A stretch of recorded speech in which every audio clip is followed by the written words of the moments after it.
My friends, I want to thank you from the bottom of my heart for responding to my call for aid. YouTube is now reportedly placing a heavy emphasis on viewer engagement, saying that views without engagement count less or not at all with the algorithm. I shared this info with you and you responded in outstanding fashion, rallying to our banner here at the center of the earth.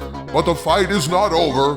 Please keep helping us out by clicking the like button on videos, leaving a comment, subscribing, or even sending a super thanks, as all of these count as viewer engagement and help us keep going on YouTube. Thank you so much for your support, my friends. And now, on to the video.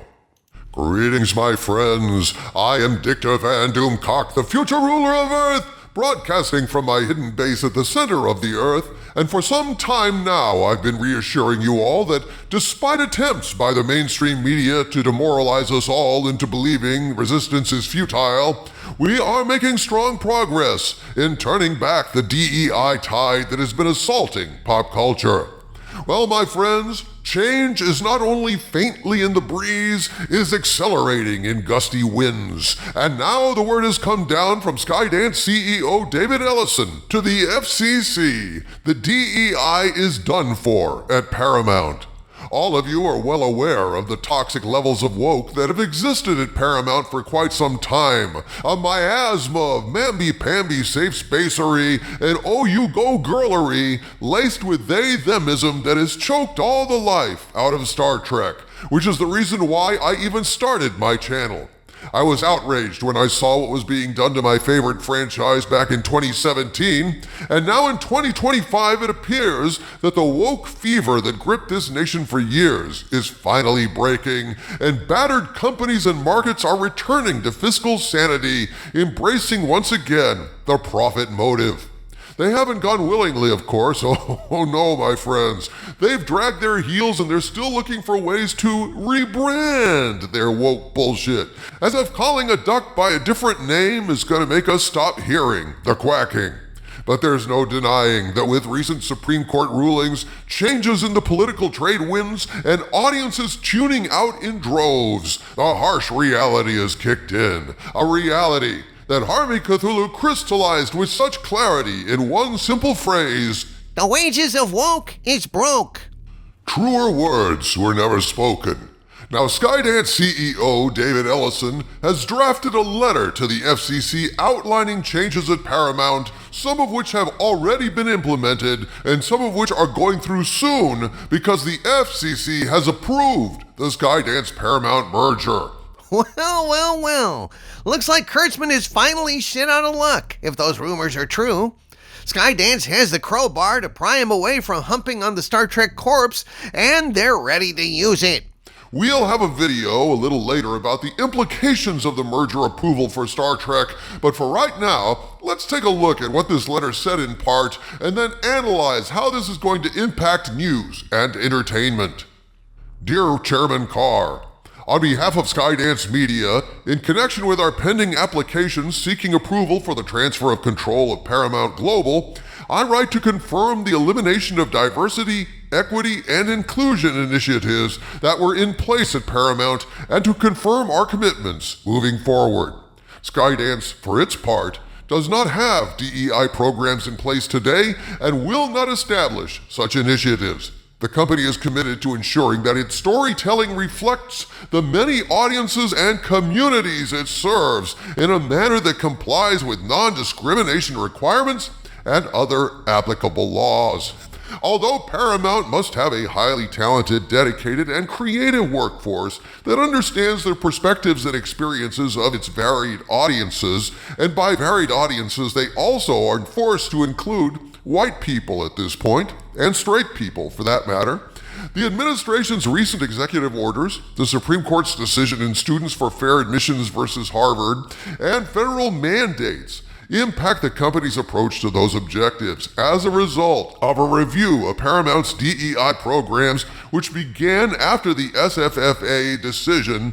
The company announced significant changes in February 2025 to its recruiting and hiring practices to align them with current equal employment opportunity requirements. We understand that Paramount also eliminated or modified DEI programs across the company to ensure that they are consistent with the company's commitment to equal opportunity and governing law. I know some people are going to say this is all just talk, that they'll just change the words around and carry on like before, but these people don't understand that increasingly, corporate attorneys are telling the CEOs and boards of these companies that DEI is likely illegal in many instances and will draw the wrath of the current administration if you keep it up, along with other lawsuits and all sorts of hell.